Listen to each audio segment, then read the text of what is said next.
Patuloy ang search and rescue operations para sa nasa 20 pang nawawalang pasahero ng lumubog na Roro sa karagatan ng Basilan. Nasa gitna ng biyahe ang MV Trisha Kirsten nang bigla daw itong lumubog. May extras report, Simon Gualvez.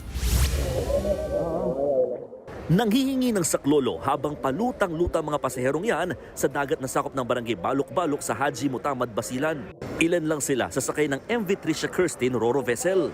Isa-isang sinagip ng Philippine Coast Guard ang mga pasahero. Base sa investigasyon, alas 10 kagabi umalis ang barko mula sa Zamboanga City papunta sanang Jolo, Sulu. Sakay nito ang 332 na pasahero at 27 crew. Kwento ng isa sa mga nakaligtas, 1:30 ng madaling araw nang unti-unti umanong lumubog ang barko. Malakas ba yung alon? Hindi naman. Hindi malakas yung alon. Nagputukan ng tubig.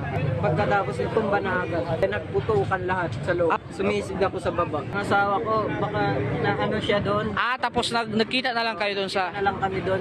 Isa lang siya sa 316 na nakaligtas sa pasaherong sakay ng barko. 15 ang nasawi, habang patuloy pang hinahanap ang 28 pang nawawala. Ayon kay Commander Romel Dua, Operations Chief ng PCG Southwestern Command, tuloy-tuloy ang search and rescue operations. May direktiba po ang ating district commander na mag-conduct po ng immediate mass casualty investigation para ma-determine po natin kung ano po talaga yung nangyari at anong cause po nitong sakuna. Ngayong araw, nagpalipad na rin ng aerial assets ang Coast Guard para mapabilis ang paghahanap sa mga nawawala pang pasahero.